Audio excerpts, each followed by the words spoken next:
until officially we Are start. we in? Yeah, we're technically on. So, Okay. but we're waiting until 8:30. So just in case we got any. Remember, I said the shirt makes me look fat. Yeah. I hung up with you and I went, "Who am I kidding?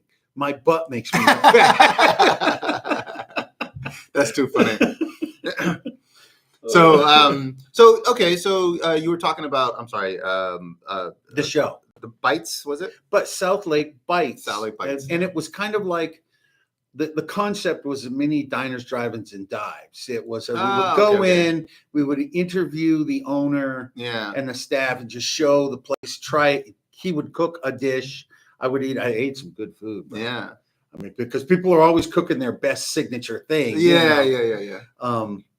I did learn that my descriptive powers of food is not like Guy Fieri. Right. You know, there's something for skill that I did not yet have. It was a good time. It was just, unfortunately, it didn't work out. Yeah. You know, I wanted to make a shift to always going out. And that's what I saw at COVID, right? The episodes I was doing, we had a way for me to do episodes where it was like remote and I was in one place. Oh, okay. I was in my living room. They were in their office. Like virtual meetings kind of deal? Yeah. But our viewers went, I mean, I was going through 50, 60 views live to one. Yeah. And I knew that was my wife in the other room. Right. But when we went out, like we did a piece on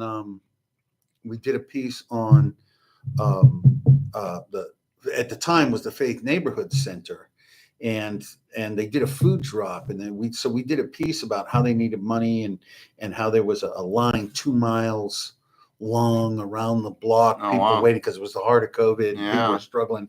The government helps weren't necessarily in place yet. Yeah. And I knew we had something when Trish called me up. Trish Cry, she runs the I think it's called the Neighborhoods. It used to be the Faith Neighborhood Center. I think it's now the South Lake Neighborhood Center or the Neighborhood Center of South Lake. I'm not quite sure. Right. Amazing work. Amazing work. What they're doing in the community. Community, feeding people, and they kind of they've kind of coalesced the food bank program, which was something that was needed because there was a lot of abuse, but by people who maybe didn't need as much help.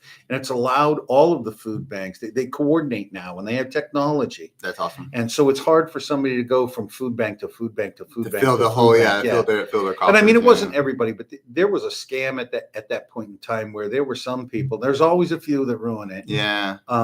But there were some people that were like going to food banks, collecting the food, and then going to the flea market and selling it. Oh, that's terrible. Yeah.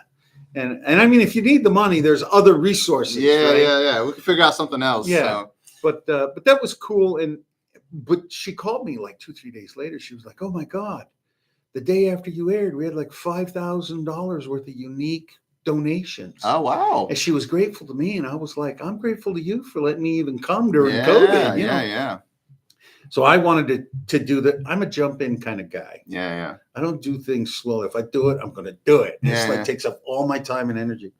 And I wanted to do all of the episodes from that point on somewhere else. Yeah. And we had like 2,000 views. Yeah. It's a light dawned on my head. Oh, we're connecting with a group of people. We're seen in the community. We're doing something important. Had the same experience when I realized that at the time I lived behind Claremont Elementary School and I was starving for episodes, and I noticed there was a line of cars. It's COVID. The school shut down. And I realized I went over to see what was going on. I had a great conversation with the principal at the time.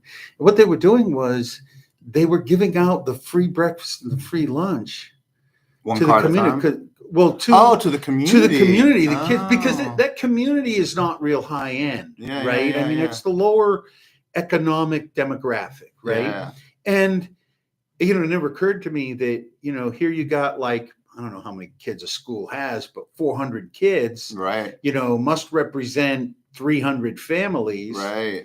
And the kids aren't.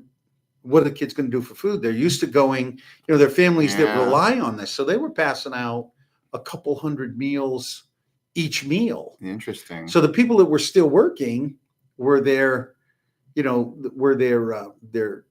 kitchen people, their janitorial people.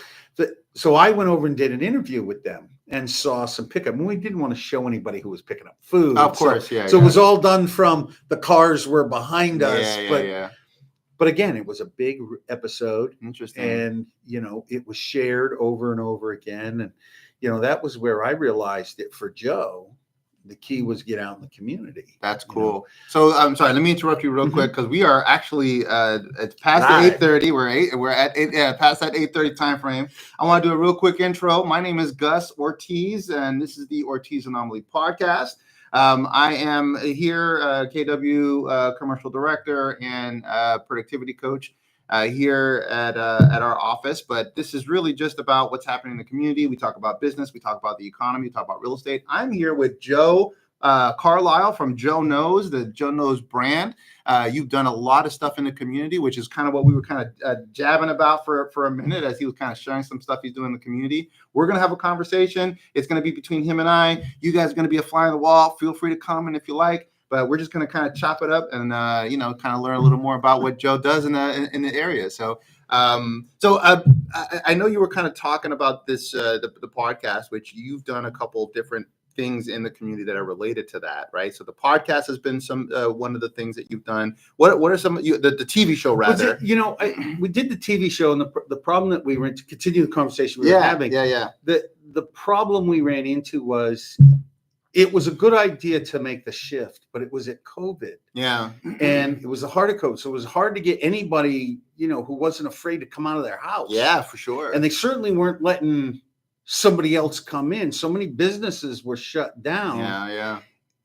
And it's not that would have made it impossible to do the episodes, but we were a daily show. Yeah, that's harder. So we weren't trying to find an episode every week. We're trying to find an episode every day. Yeah. And in the effort to try to make that change to maybe more of a weekly format, and with COVID getting so hard, and I had some health issues at the time. Sure. So when the host can't sit in front of a camera, that's a problem. And it kind of, it was one of those things.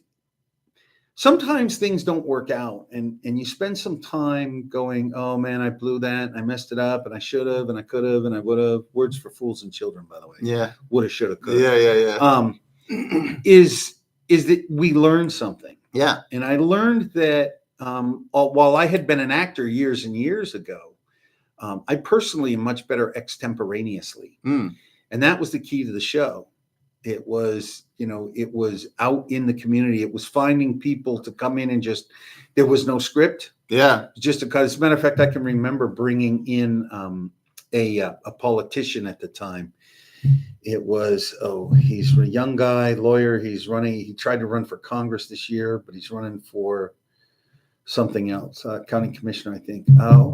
Sabatini. Sabatini. We're running Anthony Sabatini. And he actually got me introduced to who the congressman was at the time. It wasn't Daniel Webster, I don't remember. Mm-hmm.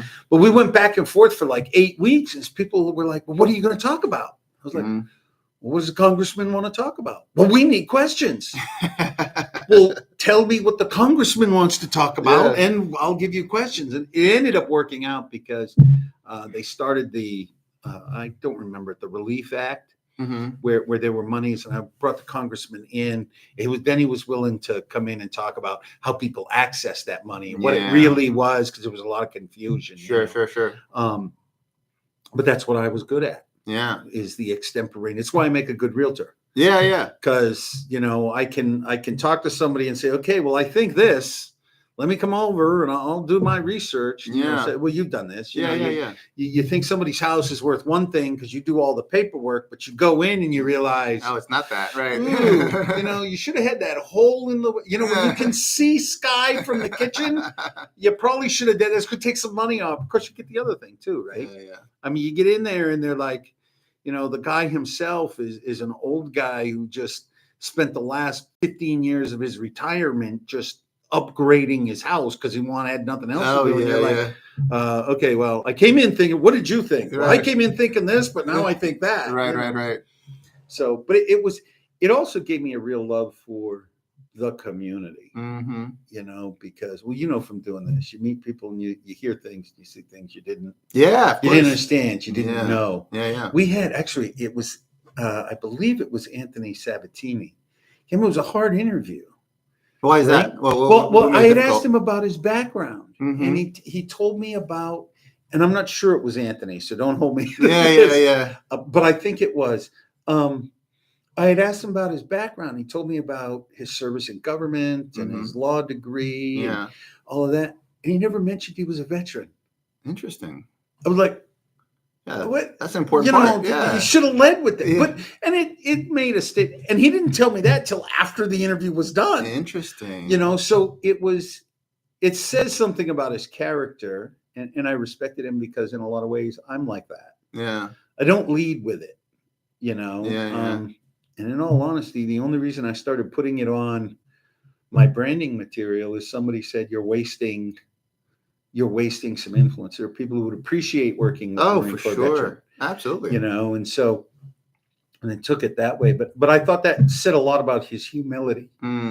You know, that he's willing to sacrifice, but not necessarily talk about it. You know, use that as a promotional piece for his political gains or whatever. It's one of the reasons our Facebook group jumped up to. We had to have a minimum number to do something with Facebook or YouTube or something like that, lives or something like that. Something like that. And he had his base, his profile base is 5,000 deep. He's in politics. Yeah, of course, yeah. And he is like, he just put it on his thing. He says, "Don't share this. I'm gonna tell you." And he like typed in standing in front of me. Yeah. Hey, you need to watch this. And like our likes just kind of went from like 28 to 400 overnight. Oh, and wow. again, I appreciated that. Yeah. He didn't ask for anything. It wasn't. Politicians can be hard to deal with. They can be, yeah. And but I mean, I'll say this, politics is a really difficult game, right? You kind of have to. People they get a bad rap, but a lot of times they get a bad rap because there are a lot of bad players that are out there, right? And then people see that and they're like, oh, this guy is just trying to gain power. And I don't know Anthony Sabatini intimately. But I think he seems like the kind of person who believes what he says. So I don't know that I agree with all his politics, but he seems like a person who kind of believes the fury and fire that he talks about. It's funny you say that because I personally have a problem with idiots. Okay. Yeah. Because, and I think many times we don't make the delineation among people between somebody who is well-intentioned, somebody who is bad-intentioned, and somebody who's just stupid. Yeah. Okay, and you can't fix stupid. Yeah, you can't. Okay, because and people get stupid for a lot of reasons. Sure. I mean, we can refer back to the last election cycle. We're just still going through somehow. How are we still dealing with politics 2 weeks after the election? I want a few weeks, guys. Yeah. News, find something else to talk about. Give us a few weeks, right? Yeah. But it's what you run into is on both sides of the aisle, right? As far as supporters, people get crazy. Yeah. And they get one source of information and they believe that and they never question it. Yeah. And it might be because of my experience in the Marine Corps and my personal struggle with authority. Yeah. Is that I question information given to me by anybody. Yeah. I may not doubt it, but I am certainly going to, ensure the veracity of it. Sure. I think part of the challenge, though, you run into is, and I think this is sort of and specifically, I think there's a problem in general with our culture is we've gotten to a point now in our culture where, Americans have become kind of workaholics by necessity, right? Like there's just everything's getting more expensive and, salaries are not necessarily matching with inflation and all kinds of stuff. And people are just trying to get by and they're tired. And then they get home from work tired and then they want to turn on the news in the hopes that the news is going to give them some truth, right? And what's happening is the news has its own biases. And then what you hear, and they think that, oh, I'm Fox News, CNN, PBS, whatever, and they have their own like sort of slide on the topic. And there, a lot of times you hear a lot of opinion pieces that are not really news. They're just opinion pieces, but they're kind of showcased they're as if they're news. Presented as news. Yeah. And people don't know the difference. And they're just thinking, oh, I'm getting news and this is what I'm being told. So I'm going to assume that that's right because I don't got time to be going and looking up. I mean, it's people that are neurotic like you and I that be like, oh, that's interesting. Let me go online and see 12 different ways of whether or not how true that is. Well, don't you ever hear something you go, that doesn't sound quite right. Oh yeah, of course. It makes sense, but it just doesn't sound quite right. Yeah, but I think that people are just people are exhausted, and it's frustrating. The whole purpose of the news, in my view, I mean, what it should be at least, is to provide factual information for you as the listener or the watcher to kind of take in and make a determination as to like what's real. Like it should just be like, hey, here's the information. Whatever you think that means for you, then you come up with a. Right? I find that I was having a discussion with somebody recently about the Bible. Let's face it, people. Yeah. I'm a born again Christian personally. Okay. I don't believe in religion. Okay. Yeah. I do believe in church. Okay, because the Bible tells me not to forsake the assembling of the saints. There are purposes for church that have nothing to do with my faith. Interesting. And so many people, they just want to hear what the pastor or the teacher or minister or bishop or prophet, whatever. The other thing that I think is in our American church culture, people give themselves titles. Yeah. Tell me a little more about that.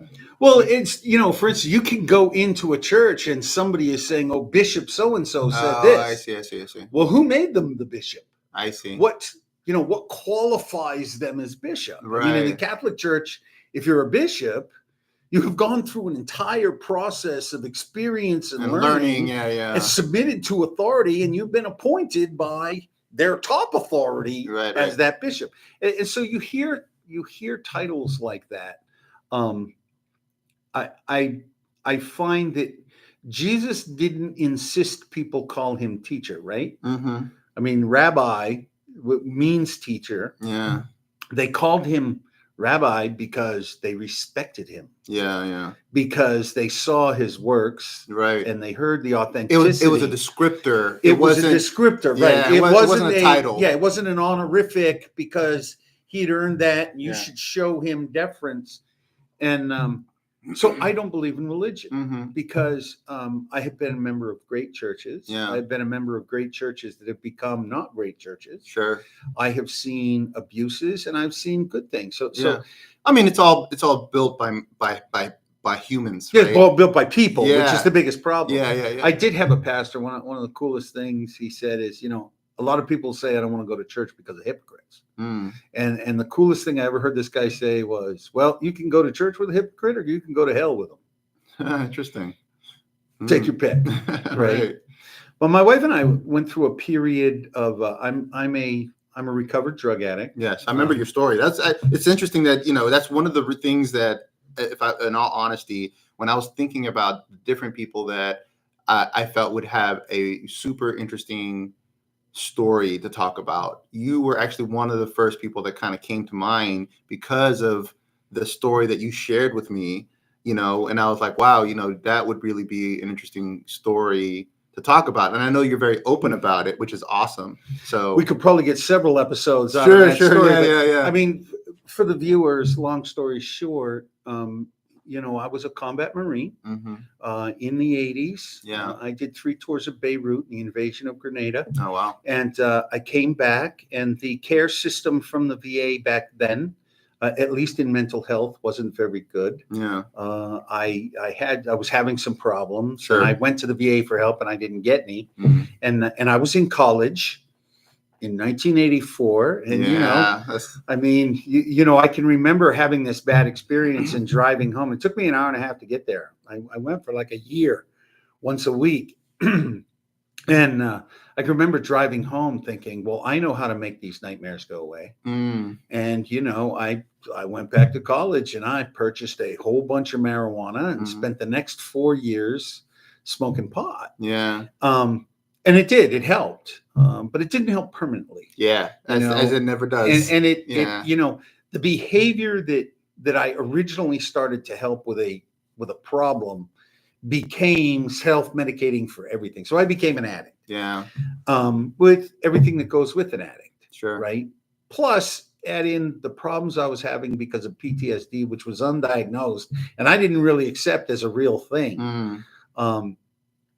And so I've done time. I've broken the law. I was at my worst before I got clean and sober. I was smoking $1,500 worth of crack. Wow. A day. Wow. For 4 or 5 days a week. That's crazy. I was collecting money from bookies and drug dealers. Oh boy. On commission. I joke with people. I said, well, that was God preparing me to be a realtor and support myself with commissions only. But I ended up in a place in the Okeechobee swamps called Dunklin Memorial Camp. A place that was established actually 30 days after I was born. Oh, wow. So it's been around for 62 years. They do what they do very, very well. It's a residential program, but it's a Christian program. And I came out of it with a different perspective. And I went back to a church where 10 months earlier, I had been the broken one, and people, particularly in Pentecostal churches, they don't understand they love it, but they love the guy who's always trying to be better but never quite makes it. Interesting. That's constantly failing because they can give forgiveness and they can talk into his life. I see. It makes them feel better. Yeah. But they don't ever actually really help. Now, by nature, churches are codependent, right? Because we believe something about this is the gospel according to Joe. We believe something about Jesus that I don't believe is true. And there's a whole bend in American culture that Jesus wants us to get walked on. That we have to submit, we have to turn the other cheek, and turn the other cheek doesn't mean you take a beating. Right. Okay. Right. You just let anybody treat you any way that they can. And so I came back to this church having spent 10 months working on my relationship with the Lord, my relationship with myself. And I'm a firm believer that I jumped into a 12-step program when I got out. So I believe in the 12-step process. But 12 steps aren't going to get you clean. A relationship with God will get you clean. And we know, if you look at statistics, only 3% of convicts who get released don't reoffend. Only 3%. I know, it's There's crazy. one commonality among all of the 3%, a spiritual conversion. Interesting. And, I'm a Christian, so I say it should be Christian. But the truth is those numbers take into account if you become a Buddhist in prison or you become a Muslim in prison. Right. Any kind of connectivity. As long as you start redefining yourself, when you're defining yourself as a disciple of Christ, you're not defining yourself as a drug addict. Right. Because my biggest problem with 12-step programs is the way they introduce themselves. Yeah. Okay. My name is Joe and I'm a drug addict.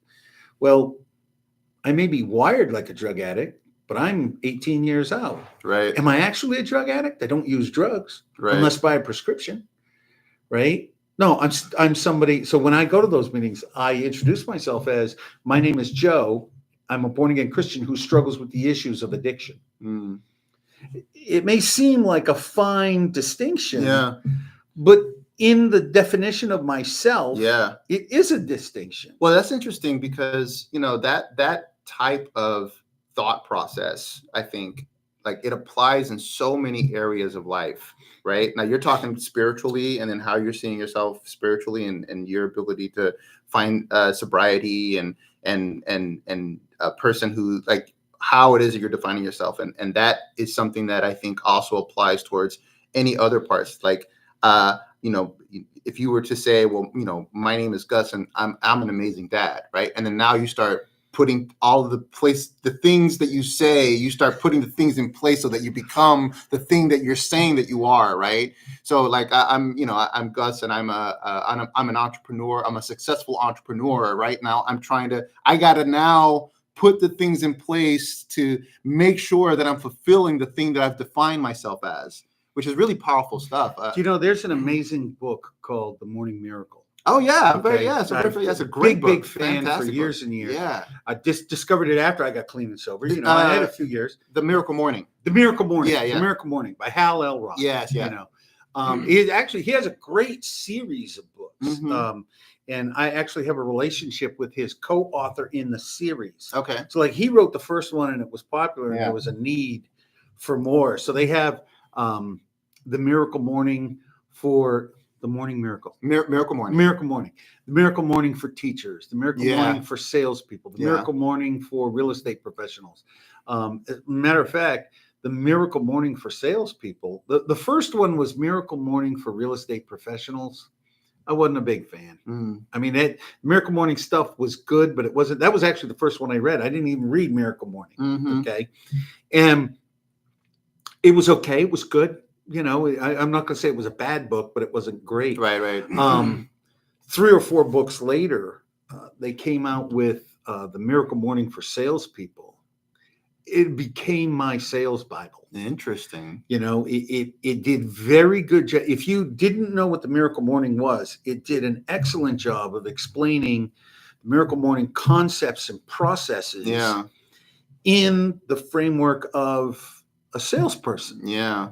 But it also gave you some basic, solid sales advice and sales technique. And so anytime we get a new realtor who's nervous, I buy them a copy. Yeah. I said, and like many things, some people, I've given out my card to probably 10,000 addicts in the last 18 years. Wow.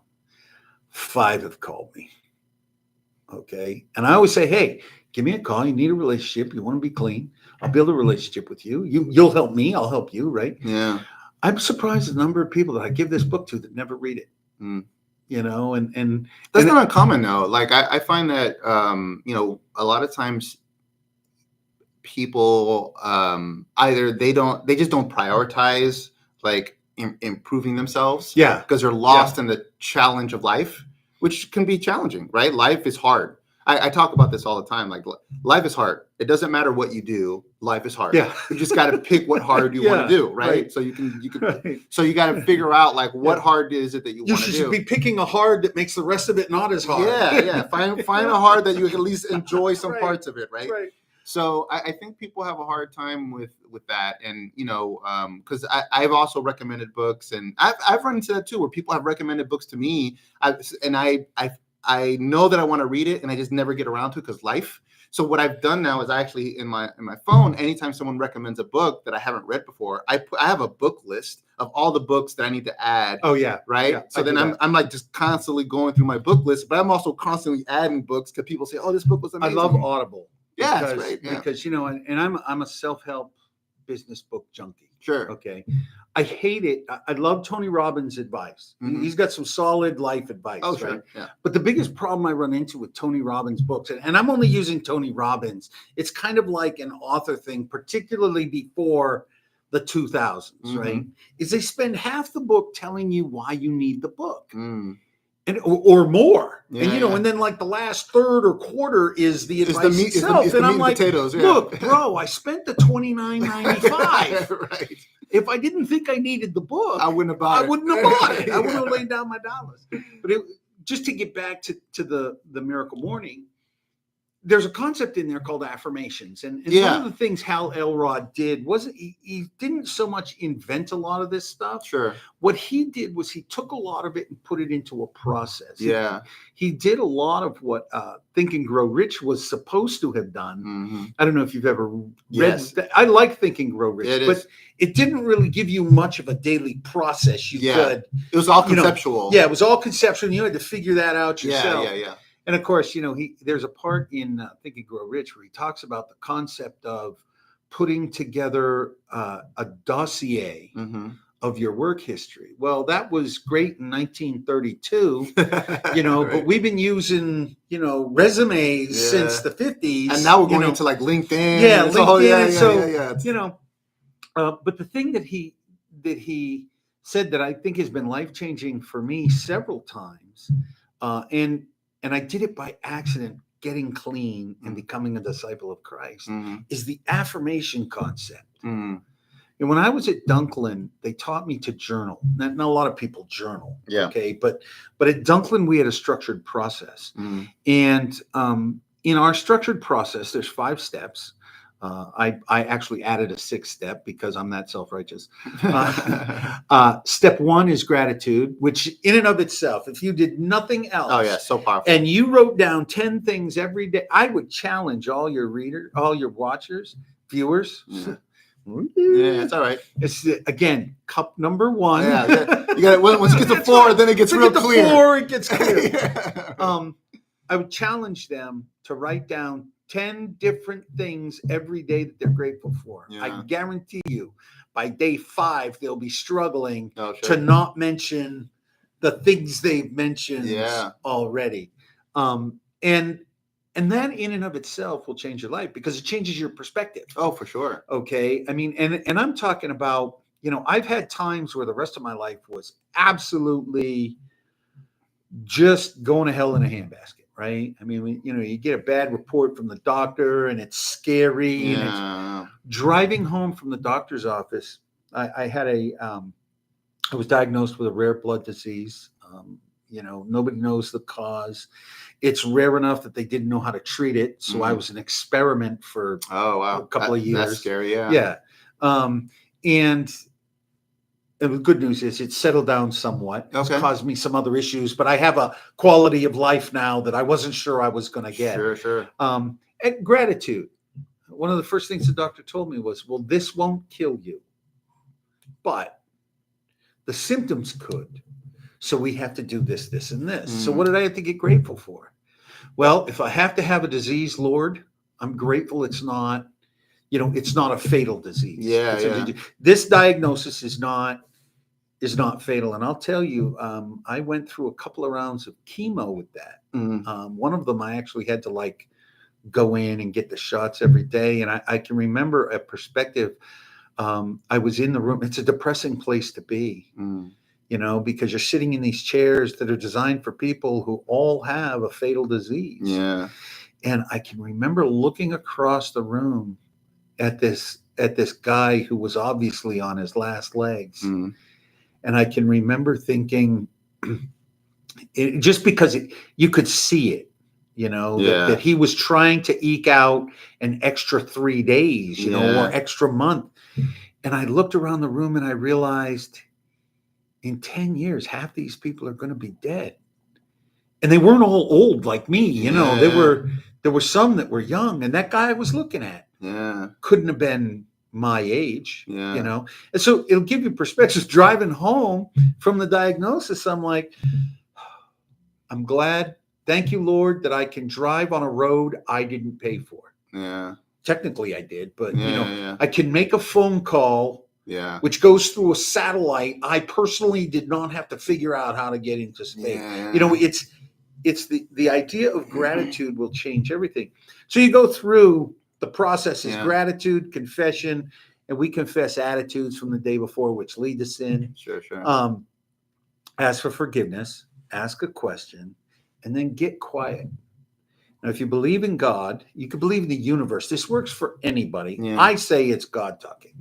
If you ask a question, especially if it's personal, intimate, and specific, not why is the sky is blue. Okay, but something that's directly impactful. Impactful for me is, Lord, why did I get upset when Patty said that thing this morning? Patty's my beautiful beloved wife. Okay.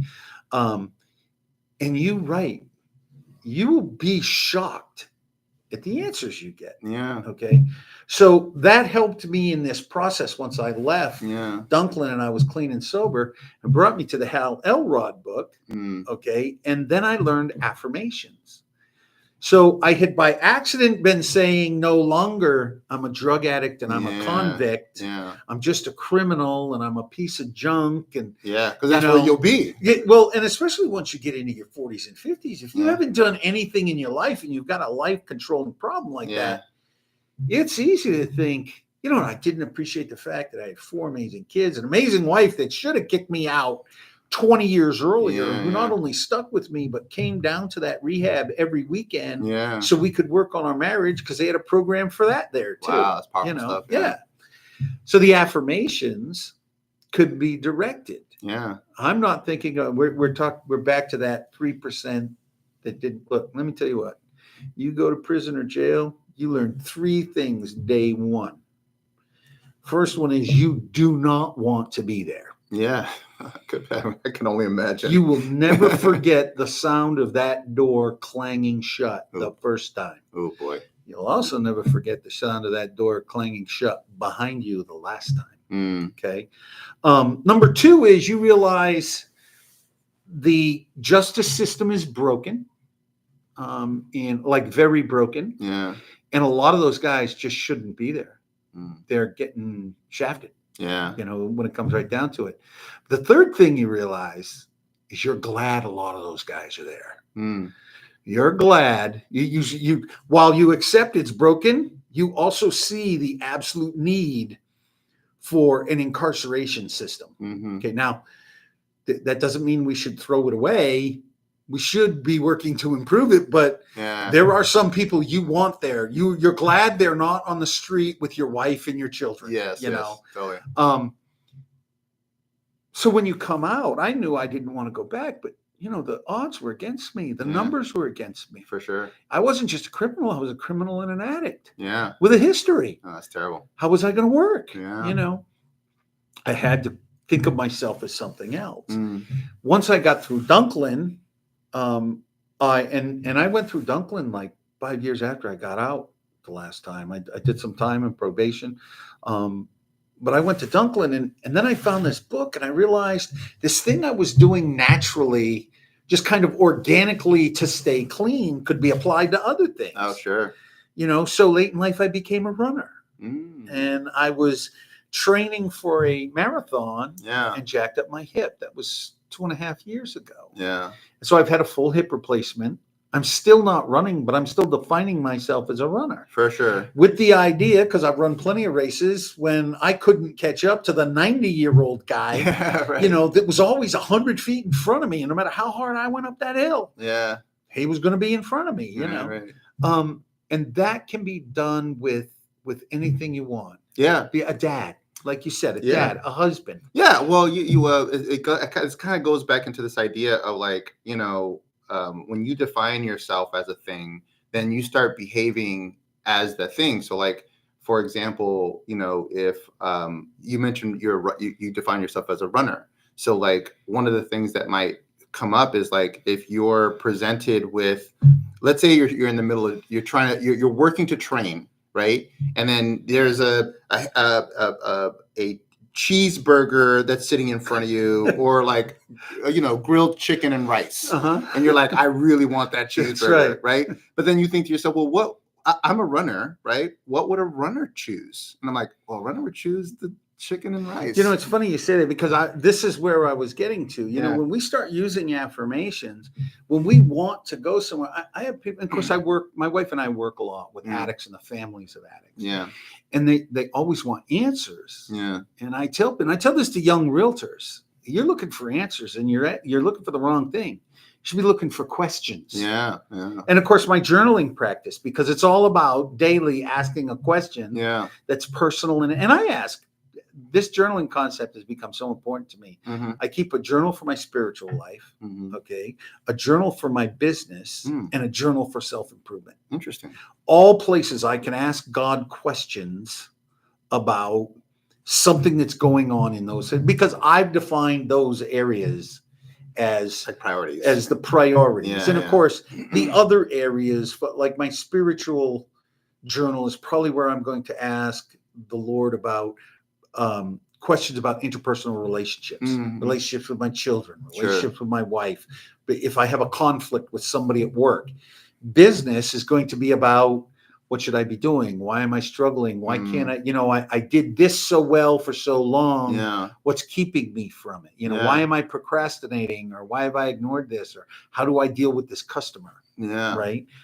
Where self-improvement is, where am I lacking? What it's like you said, if you look at a garden, I'm an avid gardener. Okay. Like hobbyist, right? Yeah. And that was part of my recovery process. Okay. As I was married. In 12 steps, they tell you, if you're going to, if you get clean, you're going to have a relationship. You should get keep a plant alive for a while. And if you keep a plant alive like 6 months or a year, then you can get a fish. I see. If you keep the fish alive 6 months to a year, you're going to keep both the plant and the fish alive. Right. Then you can get a pet. And if you can keep the pet alive for, the plant, the fish, the pet alive for like 6 months to a year, then you can have a relationship with another human being, because you know something about not thinking about yourself. Interesting. Okay. Yeah. Of course, humans are a little hard to deal with. Yes. Even if you do those three things. Yeah. So I had guys I was trying to help. They came in and said, "You're full of crap. You already have a relationship. You got a wife. You got 4 children. Right. You're not struggling like us. You don't do this stuff." Right. And I was like, there's some truth to that. Yeah. So I went to Lowe's. And I bought 2 tomato plants, because I figured if I'm going to do the work to grow, I'm going to eat. Yeah. Makes sense. Yeah. And I put them. I had a pot. They said plant 2 feet apart. So I had this big, huge planter. Yeah. And it was 2 feet wide. So I put one on one side and one on the other. There you go. That's 2 feet. And the house I lived in at the time literally had it was surrounded by trees.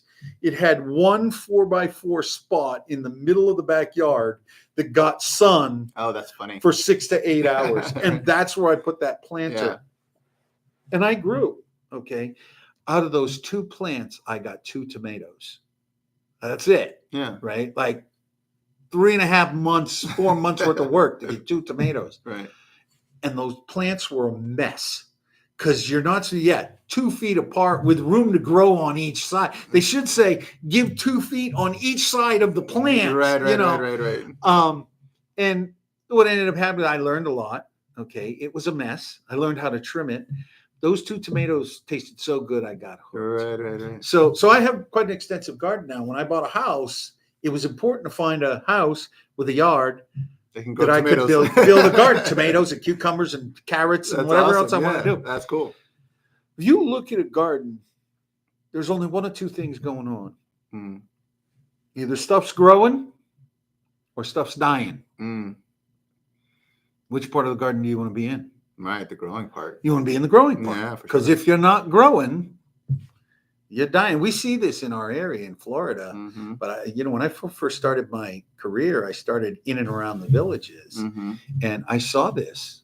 People would retire from up north. They got a tile business, and they come here, and they want to play softball for the rest of their life. They can in the villages.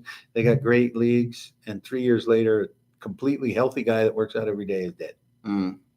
He stopped growing. He stopped fighting for something every single day. That's one of the challenges that we typically also see. I think also this idea of retirement with a lot of people is they get, and this is, I think I'm going to have a hard time with retirement because of this. But, one of the challenges that we see with older people is there's this dream of retirement where like, oh, I don't have any more responsibilities anymore. Yeah, I don't have to do anything. I don't have to do anything. And then they don't really do anything of any really significance, either for themselves or just for the community. And then, they're just kind of like meandering along, playing softball, golf, and stuff like that. But there's not really a purpose. Yeah. And then you, like you said, people just, all of a sudden they're gone, right? And then that's assuming people actually go through the process of actually finding something to do. There's so many people who retire, they don't even know how to plan for even fun stuff for themselves to do. And like a few years later after retirement, they're gone because they've not have a purpose anymore. A lot of people have to become like a greeter at Walmart, and they get miserable.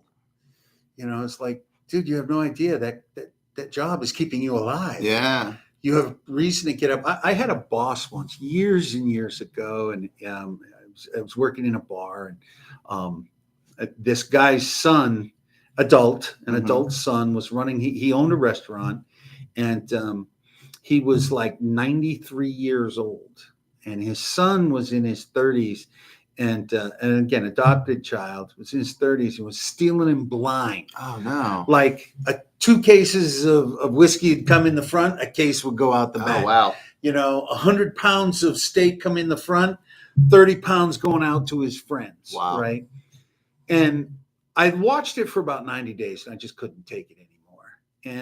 And I sat down with him, and I asked to speak. I said, "Look, Mr. Ferretti, I really like you, and I really like this place, but I don't know if I'm going to be able to work here anymore." And he was like, "Well, why?" I said, "Mr. Ferretti, I don't want to be a narc or anything, but your son's stealing from you like crazy. He's like, your restaurant's operating at a 55% cost. You've been in business so long, a restaurant's not supposed to, a bar's not supposed to operate at 50% cost. Yeah. 18 is high." Yeah. And he looked at me, he smiled at me, he said, "How much you figure?" "I don't know, at least $5,000. He said, "Yeah, I got it closer to 10." And I was like, wait a minute, right? So like I looked at him like he's got 3 heads. He said, "Why do you think I own this restaurant?" And I was like, I'm a young guy. Yeah, I'm like 28, 29 at the time. I'm like, "I don't know, make some money." And he's like, "Joe, I'm 93 years old. I got more money than God. Like I own half of downtown. I own 4 retirement centers. Mm-hmm. But this is the place I come every day. That's run by other people." He said, "Because I have a place to come every day. All my friends retired and they died. I'm going to stop working the day I die." Mm-hmm. And it was just a great lesson for a young guy to hear. Mm. And so now when I think forward, I knew a lady up in the Villages. When I got her house, she wanted a kitchen that wasn't overblown. And her take on it, and she had a husband, her take on it was, "I've been cooking for 60 years. I cook for my family. I cook for my husband. I cook for my neighbors. I cook for my church. I am not cooking the rest of my life. So you get a pretty kitchen. I want it to look pretty, but I'm never good. We're going to keep food there. If I have to heat up a can of soup, I need a good microwave, but I'm just not cooking anymore." And she didn't. She ate out, all the time. And like a year later, she got sick, like cancer sick. Mm. And, everybody wants to live. So she did some research. She started cooking again. 2 things happened. So she got really into eating for cancer. There's a lot of work out there that if you have cancer, you can eat better. Yeah. You can eat, antioxidants and superfoods and less stuff like that. Less acidic food. And she got much, but here's what happened. She stepped into the kitchen, and I had a conversation with her like a year later. She got healthy. She went into complete remission, never took radiation, did a round of chemo. And the cancer she had was bad, as I remember it. But in that year, she had been cooking. And what she realized is she had cooked for her family all those years because she loved to cook. Interesting. But for 20 years, she had seen it as such a chore. Interesting. She'd completely lost the love of it. And we do that a lot, even in our own lives. Sure. Right? I mean, I've told people that my definition of retirement is different. It's much more like Mr. Ferretti. Mm. I became a realtor because I didn't want to have to quit. The job I had, I was a maintenance man at a church. It was eating up my body, which was eaten up already pretty bad when I started. Yeah. But, my definition of retirement is setting my own schedule and not working for somebody else. Right.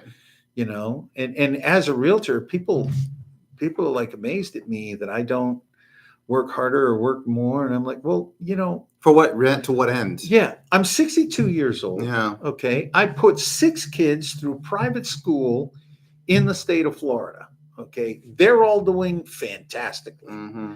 That was a good investment. So, okay, maybe I'm not going to Aruba every other month. Right. Okay. But that's a legacy. Okay. Those kids, 2 of them weren't even mine. Yeah. Okay. Well, they're mine, but we didn't give birth to them, Yeah. Is where we have to define so often. and I did it. You probably did it too first in your career. You get this whole concept that the industry tells you what you should do. Yeah. If, you become a realtor, then, you get to the place where you're selling 8 to 10 million a year. Then you start a team and you build yourself up to 50, 60 million. Now you're supervising 10 people and now you become a broker. Yeah. And I was very fortunate that I came into the industry later, in my late 40s. And I was able to 3 or 4 years in realize those things are good. They're true. And if that's what you want, you can go for it. Go for it. Yeah. If you want to work 80 hours a week in your business and be important in a community, go for it. It wasn't for me. Right. I had to understand. And what forced me to do it was I got sick. So there's even gratitude. If it hadn't have been for that illness, I never would have seen how miserable I was trying to meet the industry standard of success. You have to redefine. Well, I think that you also find that society has some pressures that are there too. Right. There's some sort of societal pressures of what it means to be successful. I think there are also challenges, and I've talked about this in other podcasts, about this idea of this sort of, I think, adversarial relationship between success and failure. And people see them as like polar opposites, where the truth of the matter is that success is how you define it, right? And failure is really just the journey to the thing that you've defined, that whatever that success is, right? And and I think that it's important for us as entrepreneurs, or even if you're not an entrepreneur, like, what does a successful life mean to you? Even if you work a regular 9-to-5 job, like, what does success mean to you in your life? And make sure that it makes some sense. One of the things that so I'm a productivity coach, so I deal with a lot of the new agents that come in, and typically what I hear, it's like, well, what do you want to do for your first year? And I would say 9 out of 10 times they tell me, well, I want to make at least $100,000. Right? Standard answer. I get that about 9 out of 10 times is the answer that I hear. Like, okay, well, why? And then they don't really have an answer. They just like, well, $100,000 sounds like a good number. I'm like, okay, well, let's figure out like what's important about $100,000 for you. Like, why is $100,000 even meaningful for you? Because I actually went through this exercise with my wife, and we were trying to figure out like how much money. I'm sorry, I shut that off. I don't know why it's still ringing. No worries. I just realized it's like all wonky. All right. Make sure both in here. Anyways, the idea was, like, I sat down with my wife and we were, trying to figure out like, how much do we really even need to make?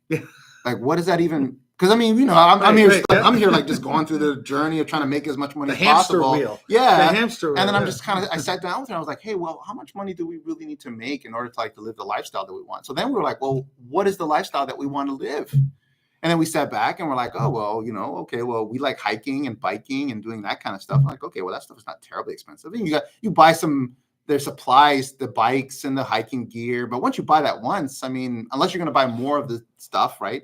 So we kind of did some math. We figured out how often we would ideally like to travel and the types of vacations we want to do. And, we figured out what our bills were. And honestly, when it all came down to it, like, we really only need to make, in order to live the lifestyle that we want, between the both of us, we would only need to make about, I think it was like $85,000. Yeah.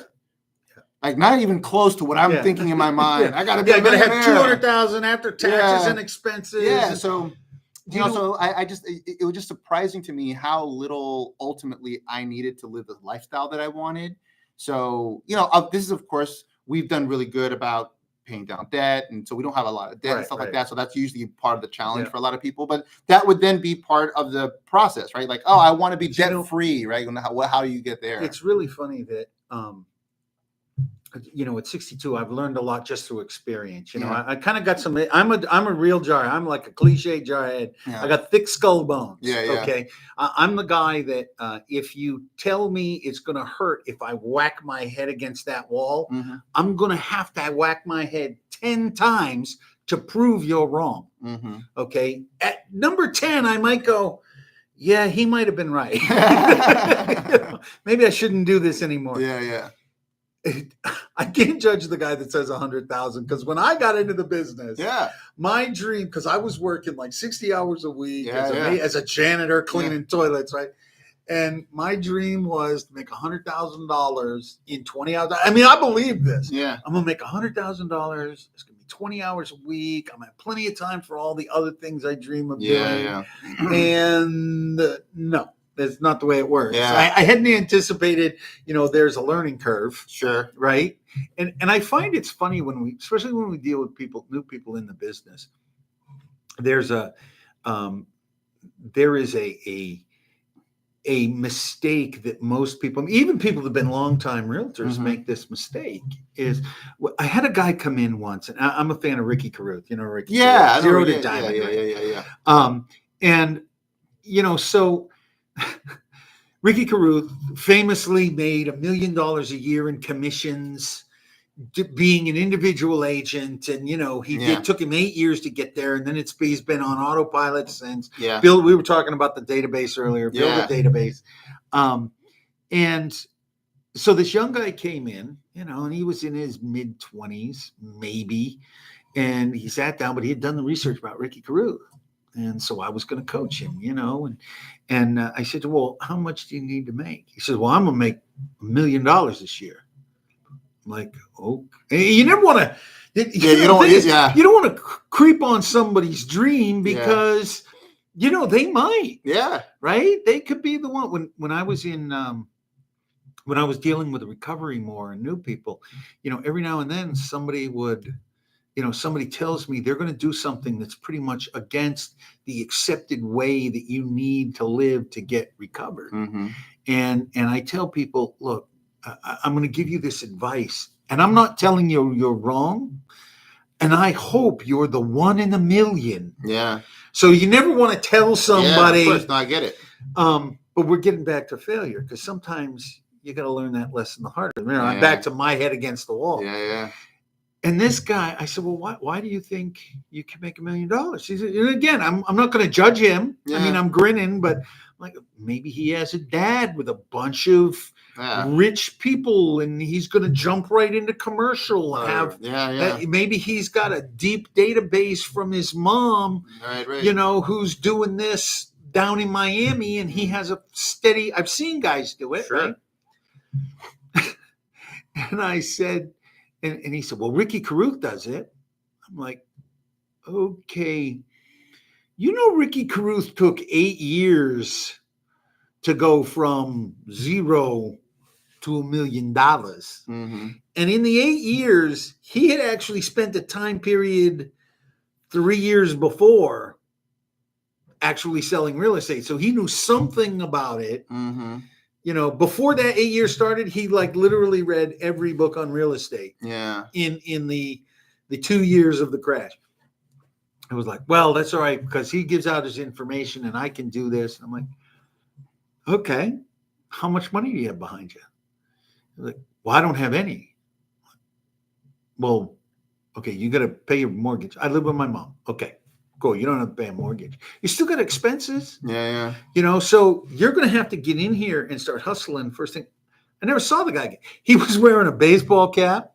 His hair was dirty. He was unshaven. We had just come out of a business meeting, out of the morning meeting. And I'm like, I'm not going to tell you, but you're going to have to make some changes, bro. Yeah. And it gets back to, I realized I didn't want to work 80 hours a week. Yeah. Real estate is a great business because only in real estate can you be a former drug addict, a convicted felon who's done hard time, and be successful. Yeah. Real estate is one of the few industries left in it. Now, I mean, just for the viewers, it took me a year to get that license. Oh, yeah. It takes most people a couple of months, right? Yeah. It wasn't just taking the test. Right. I had to get permission to take the test. Of course. And I had to go prove that you're. And I had to go in front of the commission a couple of times, right. In that process. Right. And I got to say, real estate commission gets beat up a lot. And the final meeting that they did approve me to take the test to get my license, they spent the whole morning turning people down. Yeah. And it came down to they had not revealed that they had been arrested. I'm like 25 guys, and because they go through this attorney, then I'm sitting there with my pastor and my character references. And I'm like, guys, look, I'm sorry I made you come all the way out here. We just wasted the last 4.5 hours.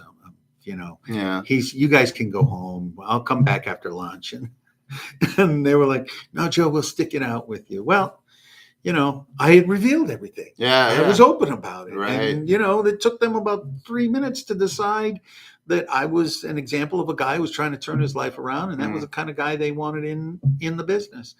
I can remember the commissioner saying to one of these guys who got upset that they told him to go back, retake the class, start the process again.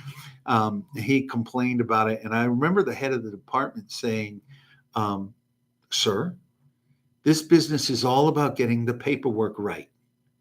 We cannot trust you with hundreds of millions of dollars worth of assets if you can't fill out the application correctly. It said, have you ever been arrested? You said no. Go back to zero and start again. And it was actually a good thing. Again, we're talking those things that should have been negative. Yeah. I never would have heard that line if I hadn't had to go through such a process. And it made me almost anal retentive about learning contracts and the paperwork and the addendums, so that every office I've ever been with says my files are some of the best they see, because I understand how important that is. Yeah. This all to say, I want to get back to that concept of people don't ask the right questions. And if you're doing those affirmations, if I'm saying I'm a runner, okay, I'm going to be like, no, I'm hungry. I need something. I got the munchies. Okay, Snickers bar, which I'm absolutely in love with, or a Cliff Bar protein bar. Right. Okay. I mean, frankly, calorie-wise, they're the same, but nutrition-wise, they're completely different. And it's the questions you'll ask yourself, like you said, am I a runner? Yeah. And people can do that with parts of their life that they never do. And I challenge this to people I was very fortunate when you get out of rehab, and I mean, I was a bad addict. I couldn't, to be terribly honest, I was so addicted. My wife is beautiful. I could not spend an entire night in bed with her, no matter what she tried to tempt me with. I could not spend a full night and not get up and get high. Oh, wow. It was that bad. And if it was 3 a.m. and I needed to get high and I didn't have any dope left, I had to go out and find it. So if you fast forward to when I got clean, the question became not, I messed up my marriage. What do I need to do to make it better? It became, what do I need to do what does a good husband do? Yeah. Okay. I mean, and as you start to get that down, so I get out of Dunklin, and when you're that kind of an addict and you get out of rehab, a lot of addicts, get high again. Yeah. And I mean, the recovery rate for somebody who is addicted that gets clean and stays clean the first time without ever relapsing is 3%. And we're back to that same number as the recidivism in prison. It's 3%. Are you familiar with in Vietnam, the heroin addiction? Yeah. So, one of the things that was surprising in the data from that is that the vast majority of people that were addicted to heroin during Vietnam, when they came back to the States, they were able to just stop doing heroin. And the biggest thing that they attribute that to is that the environment in which they were in did not provide them access, right, to heroin, one, and they were not in a high stress environment that would cause them to want to have an escape, right? So the environment was such a huge factor. They were in Vietnam, which it was high stress. They needed a way to escape. Heroin was accessible to them, so they became heroin addicts. Right. Then they left Vietnam. They came back to the States. And not to say that happened with all of them, but a huge portion of those soldiers that came back just stopped, which was unheard of. But think of that. We see similar numbers coming out of like World War II, right? All these guys had to go fight World War II. Yeah. And they did the horrible things they had to do to survive World War II, right? And they had their own addictions. Alcoholism was bad for soldiers in World War II. They come back to the States, a lot of that went away. Yeah. Now, a lot of it didn't because alcohol was legal. Of course. But a lot of it went away because here I'm an infantry sergeant who has to kill Nazis. Right. Now I drive a cab. I'm a cab driver. Right. I'm a New Yorker and a cab driver. Right.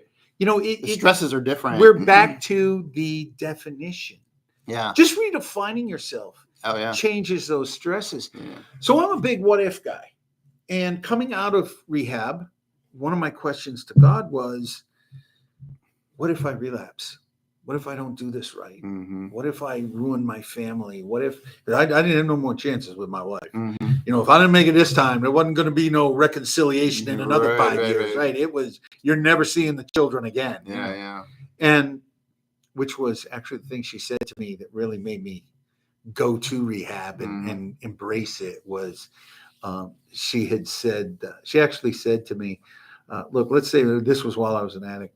If we get a divorce, because addicts have a lot of fantasies, realtors do too, that we're back that $100,000. I'm going to show up 10 hours a week. I'm going to do whatever I want. She said, let's say we get divorced and, in this fantasy head of yours, we're still friends because, you're going to see the children. And I get a boyfriend and he smokes crack and I let him hang out with the kids. What are you going to do? And I'm like, I'm going to kick his butt. Hey, he's going to go to the hospital. I'm going to be mad at you, but I'm beating him. And she looked at me. And I'm like, what?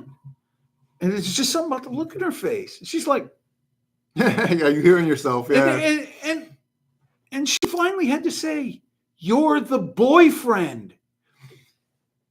And it was like, oh my God, I need help. She's right. I can't be around the kids even when I'm not using. Yeah. Because I'm still a crackhead, When I was getting out, it was a lot of what if.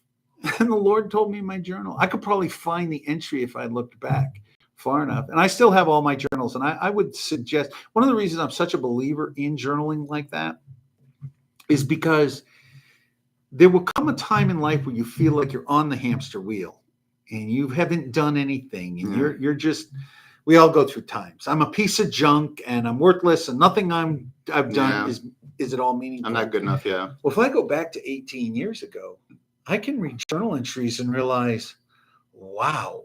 Yeah. Progress. Right? How far I've come. And the first journal entry I ever did that they were teaching me to journal. So the first question I ever asked God was, God, how can Patty leave me here after all I've done for her? She's lived with an addict who's off and on unemployed for literally 25 years. Yeah.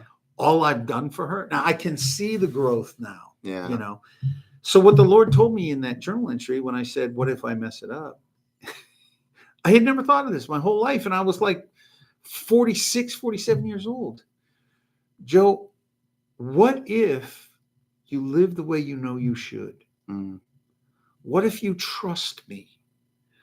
What if you just do the daily things you're supposed to do and not worry about down the road? And then he said something that was life-changing to me. You need to spend a couple of years just being. Be a husband, be a father, be an employee, be a brother, be a son. I had messed up all my relations. As a matter of fact, at first I had the sense that I had to honor my mother and father, like the Bible says. Well, my mother and father and I had been estranged forever. Yeah. And I picked up the phone and called. And that first call, how do I honor them? Well, starting communication, right? And you don't want to do it because it's not going to be rosy. And I called and my mom literally said hello. And I said, hey, it's me. Like, me who? Oh, she didn't recognize Like, it's Joe. Joe who? Oh boy. Your son? She's like, oh, what do you want? I knew I had caused that in the relationship, Yeah. right?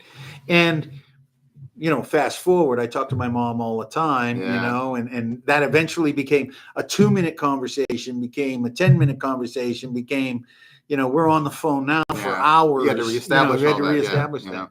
But it was that what if. And I have found that to be so good for me now. Right. Because so often we get into something and to bring it full circle, we don't ask the right questions. Yeah. I was asking, what if I mess it up? Now I'm filled with dread, Right. looking at all my weaknesses, which is common. Yeah. Yeah, anticipating, well, what happens, and Yeah. in the area that I was in before, those first couple of years, I couldn't drive past a gas station without seeing a place that I had used drugs. Mm. I couldn't go into some neighborhoods because they were places that I used to score, and they had places they had crack houses in them. But because I wasn't asking, what if I mess up? It's, what if I do what I'm supposed to do? Right. On the positive side of it. On the positive side, which meant, okay, I can drive past. I'm not going to get gas at those gas stations. Yeah. I'm going to take the long way around. I'm not going to go down that street. I'm going to take the long way around and go over. It's kind of like, if you have an ex-girlfriend, your current girlfriend doesn't want you looking at her photos on your phone. Of course not. Yeah. And it's that, I think that the question so many people miss is, what if? What if I ask the right questions? Yeah. And so often people get so hooked on the answer that they're missing. If you don't have the answer, if you can't get an answer, you're asking too complicated a question. Yeah. Okay. I have cancer. How am I going to cure cancer? Whew. Slow down, bro. Yeah. Okay. How about we back off? Let's talk to the doctor. Get some advice.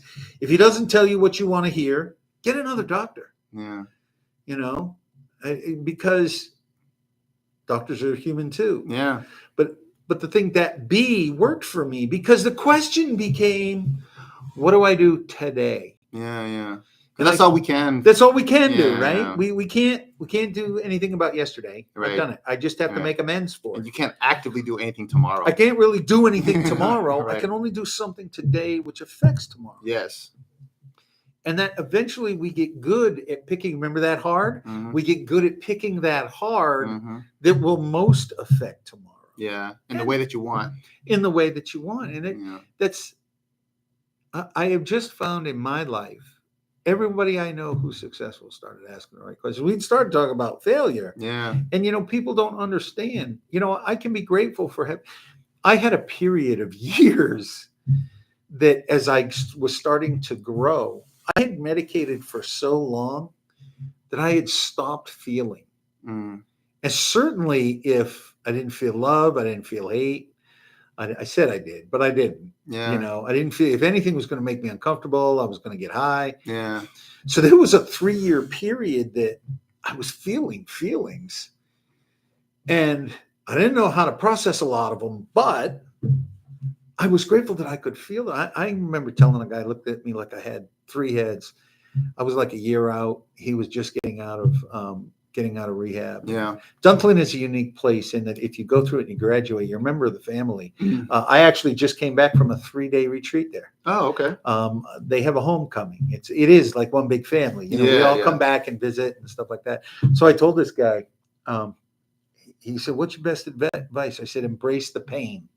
I said, what do you mean? I said, dude, when I got clean and sober, feeling bad felt so good because I knew I wasn't going to get high. I didn't know how it was going to work out, but there was a certain pride in being able to feel bad.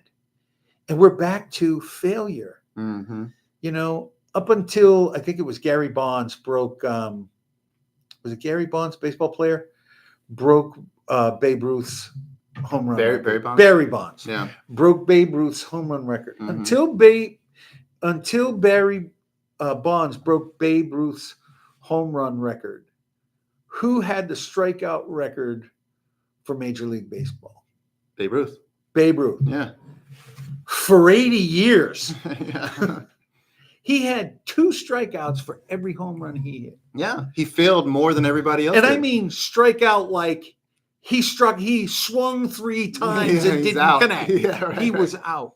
And that's important to remember because we know the cliches, but we don't stop. I mean, we all know about the Benjamin Franklin, not the Benjamin, the Thomas Edison story about 10,000 ways to have a light bulb. Right? Yeah. And it's hard to think of doing anything 10,000 times. Right. But if we all think in our own life, there's something we did that we failed at a lot before we got good at it. Yeah. But that's just about everything. Yeah. Right. Like, I mean, if you go back to like just walking, like how many times as a baby, and we can see it, we don't remember it most of the time, but you can see a baby that makes efforts to just get up on its knees, and then it tries to actually take a step and it fails, and it cries, and fails and fails and fails, and eventually they get up and they start walking, and then they start running, and then they don't stop. But see, that's the cool thing about babies, right? Yeah. They'll fall, they'll cry, but they don't not get up again. Right.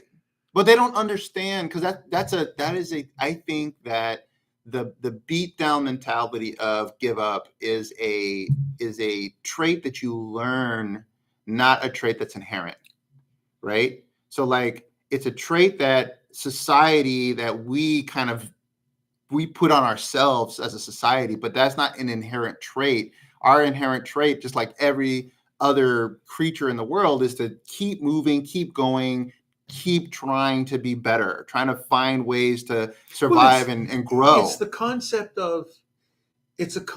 of I don't accept this. And we don't get taught to do that. Yeah. And I mean, actually, the last election is the result of 78 million people saying they don't know what to do, but they want something. They know what they have. Right. It's not what they want. They want something different. So they stepped out of their box and did something they wouldn't normally do. Yeah. Hoping that will change. Now, who knows whether it will, but my personal opinion, we could use, and the president-elect is starting these new agencies, he's going to cut some out. I'll tell you what we need. We've needed it for a long time. Was it the bull in the China shop? Yeah.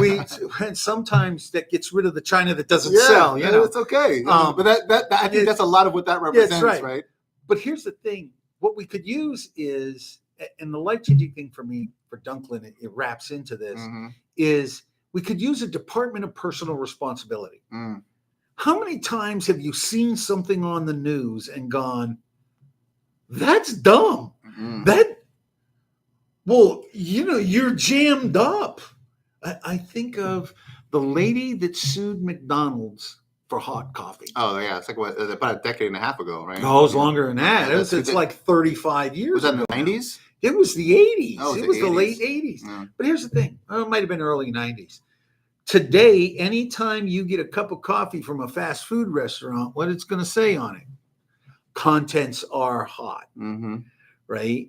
I mean, and it's because we change our society for the dumbest guy there. Yeah. Have you ever heard the story of how she got burned? It's not like the bottom of the cup burned out. She spilled it on herself or something like that. She was with her son or her grandson, who was in some muscled up fast car, and put her coffee on the sloping dashboard. I've read about this case. Oh, wow.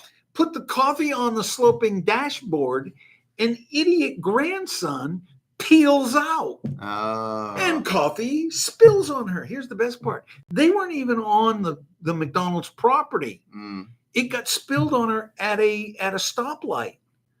Light changed, he peels out, shoots forward, coffee spills on her. Oh, wow. Okay. Now, I'm not trying to dismiss the fact that she was probably injured because the coffee was hot. Right. But you had 2 people do something very dumb. Yeah. I mean, I put things on something, I'm like, I'm not holding on to that. I'm not going to do that, right? Right. We could use a Department of Personal Responsibility. And that personal responsibility is what is the reason for success in this business. You don't know anybody in this business who has made money, at least long term, that has not taken personal responsibility. Now, we've all known the person who comes in and their spouse has some deep Rolodex, Right. their higher income. In their first year, they'll do 7 or 8 deals, Right. And then they're out of the business 6 months later because they run out of those 7 or 8 deals. Yeah. They didn't listen to you and reinvest in their business. They went to Vegas or Maui or whatever. Yeah. That's how you start asking those questions. You have to take personal responsibility. Yeah. I mean, why does this, a question a lot of people ask, why does this happen to me? Mm-hmm. Who is to blame? Who is to blame? That's a question nobody should ask. Right. If you ask, why is this happening to me? And you're honest, I guarantee you it's because of you. Now, you can't control everything. Right. I mean, I could go out there and somebody could shoot me. Yeah. I can't control that. Okay. What can I control? How I react if I survive. Yeah. How I react to it. Right. And that's where personal responsibility comes in. Yeah. Saying affirmations every day, reading the book, sitting down and defining what retirement looks like. Yeah. That's accepting personal responsibility. Yeah. That getting this done. You accepted personal responsibility. Your wife held you accountable. That's another big part of it. Your wife held you accountable. Oh yeah, that was one of that's the main reason why we even do this. And it's funny because people ask me, I've had quite a number of guests now, and they're like, "Oh, you should do this." I'm like, "Oh, that's a good idea." And I was like, I didn't think about that because my wife tells me, "Well, so why haven't you done it?" And I was like, "I don't have an excuse for that. I better go do it." And it was like on a Monday. And then so I was like, well, if I'm going to go do it, then I started getting into my head. Right. I got to plan this out. I'm like, no. I'm not going to plan this out. I'm just going to start. And I literally, by Friday, I called a friend of mine. I was like, hey, what are you doing on Friday morning? He's like, well, nothing. I'm like, would you be willing to be on a podcast? You have a podcast? I'm like, yeah. So I literally just put it together. Like, it was literally like the fire, aim, was it shoot, fire, aim, or whatever? Fire, aim, ready. That whole mantra. So I literally just kind of threw it all together. I had the computer was the only camera I had. I don't think I had lights at the time. I didn't have a microphone. It was just kind of just thrown together. No, what happened? You did that first episode, you realized, I can't hear. Yeah. Maybe I should invest in a microphone. Yes, I've been learning. Wait a minute, that's a little dark. Maybe I should invest in some lights. Exactly. So it's all been a process. So it's literally just go, and then I would just kind of figure it out as I go, because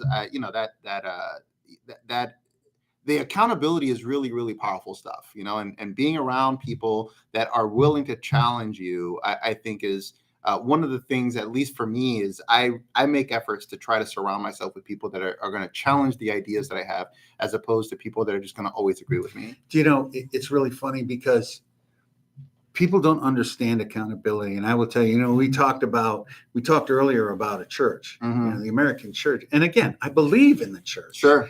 Okay. But all churches are not created equal. And I found when I went back to that church that there were plenty of people willing to hold me accountable and pour into my life. But if you hold me accountable and pour into my life, and I'm not living poorly, right? If I'm like trying to be a disciple and making good choices, even if I'm not making choices, what you've done is given me the permission to speak into your life. Because if you and I know each other and hang out enough for you to say, hey, Joe, you told that story about your wife, and I know how you feel about your wife.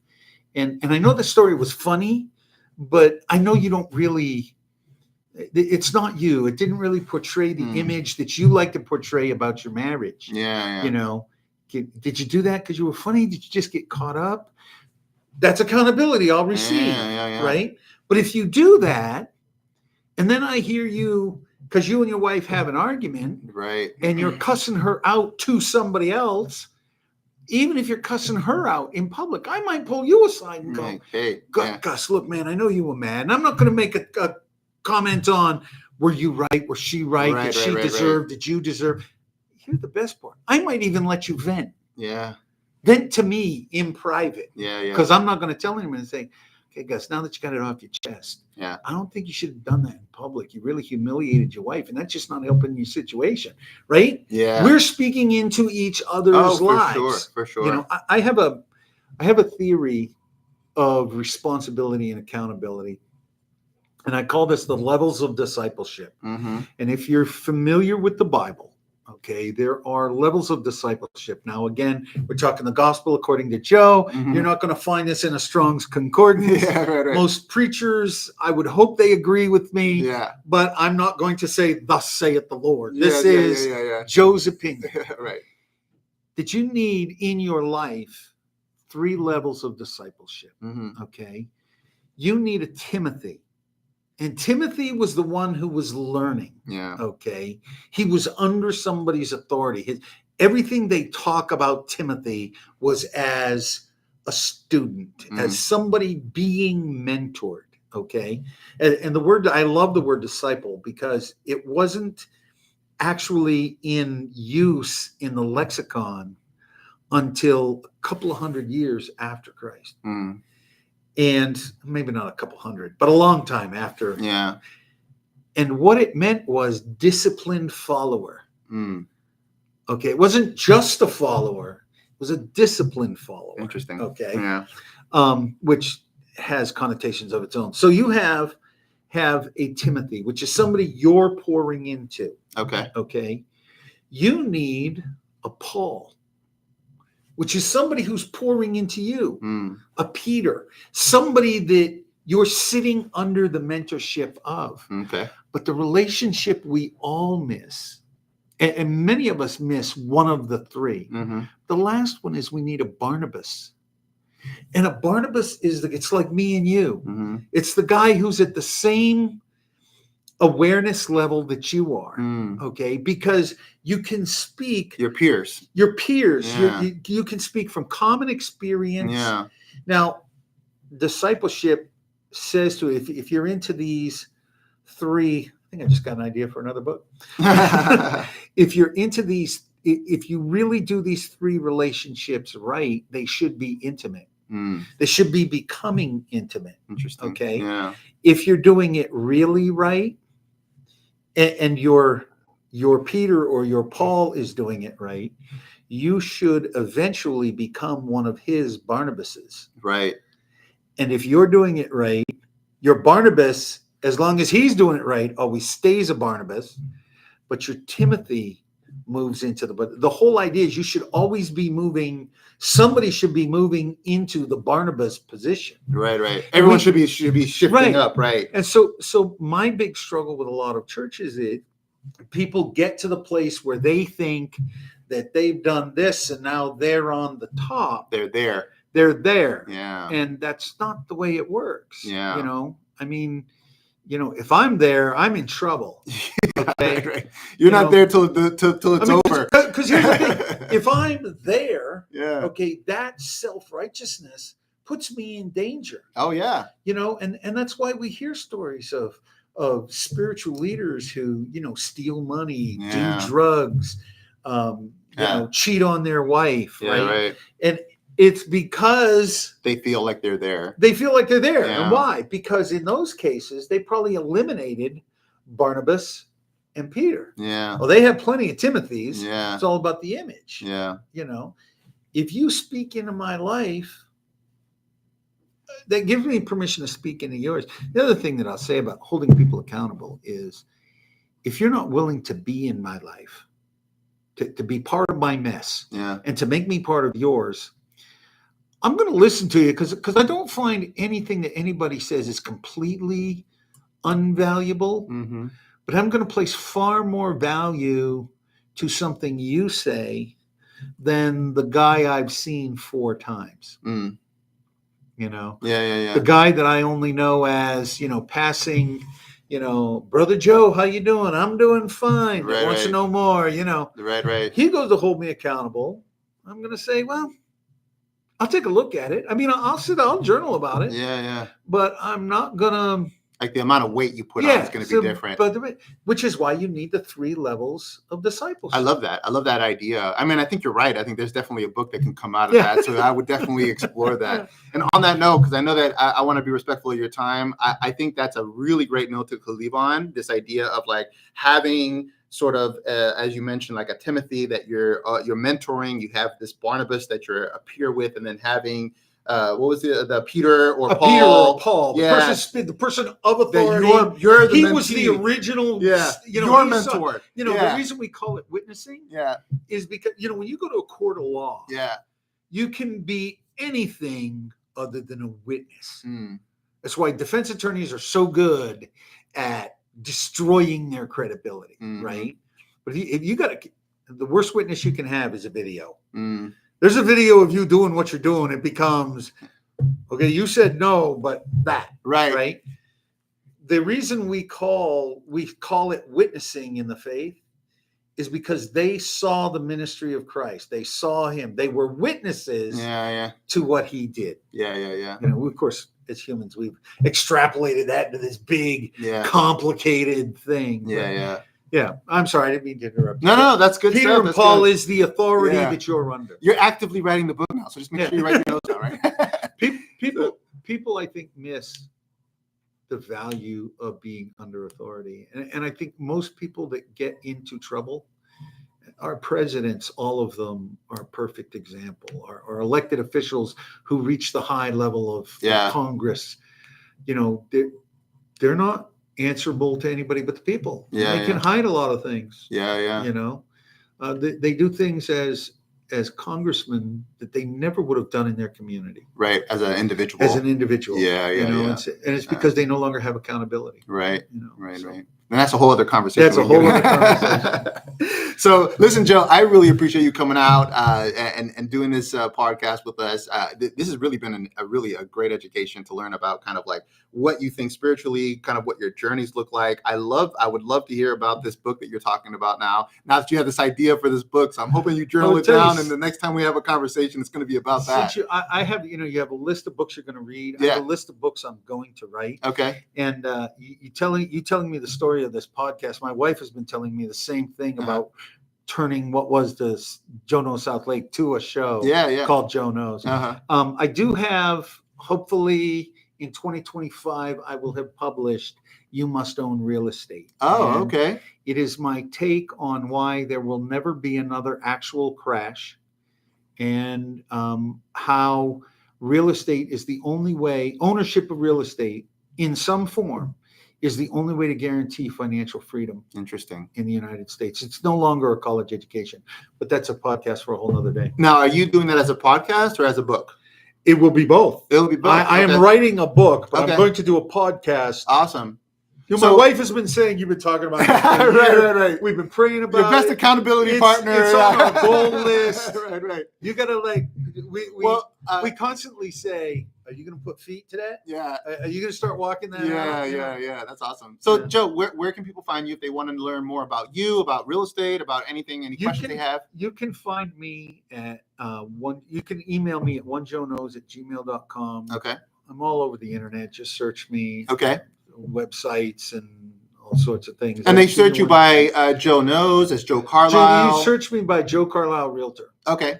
Awesome. And you'll get a half dozen things. You will get a guy in Canada. But that's not you. But it's not me. It's not me. I am not international. Yeah. That's all right. I am just local community. Okay. I recently moved over to Orange County, just the other side of Ocoee. Okay. And I discovered a gorgeous section of and again a God thing. God put me there. We weren't looking in that direction. We were looking to find something affordable to go west. And I'm not a country boy. I'm a city boy. And God got us a deal that we could not have gotten. I tell people all the time. They hear the story of how I got my house, and the person I bought the house from is a client of mine, and he walked away from hundreds of thousands of dollars worth of equity. Oh wow! Because I was a veteran, and oh wow, people. There were some other reasons I won't go into right now, but it comes down to I was very grateful because I could not afford the house that I bought if he had not done that. Wow! He basically sold it to me for what he paid for it, 20 years ago. Wow! And people ask me, "Oh, I want a deal like that." I'm like, yeah. Okay, look, that's once in a lifetime. It's not only once in a lifetime. It's only if you're in the real estate industry, actively working with other owners of real estate. Right. 2, if I find another one of them, I'm buying it. Yeah, right. Because you get this. Oh, I want something that's like $150,000. You know, it's 1,500 square feet, 3-2 in a nice neighborhood with a pool, and I only want to have to paint it and do carpets. Yeah, you and every other person that knows somebody with money. You know. That's too funny. So, well, congratulations on your home, then. That's awesome. That's fantastic. Okay, great. Well, listen, if you guys have questions about real estate, talk to Joe. Joe's been in the business quite a long time. You obviously now you know a little bit about his story, so you might get along with him as it relates to that. We're gonna probably bring you on again to talk more because you got a lot of stuff that I think people can learn from, and I really hope that the next time we have a conversation, you're going to be bringing your book and sharing your book, whatever book that is. I do love this idea of the Timothy, Barnabas, and Peter. So definitely write that one. I would love to hear more about that. And we will see you guys next time. Thank you guys for listening. If you like what you're hearing, please make sure you comment. If you have any questions, comment below. Any kind of topics you guys want us to talk about, make sure you leave that comment. Make sure you like. Make sure you share. Make sure you check out Joe. And we'll see you guys next time. Okay, hang on. Who knows? Joe knows. That's right. Joe knows. All right. Have a good one, guys. All right. Mainstream. Gus, you were extremely good at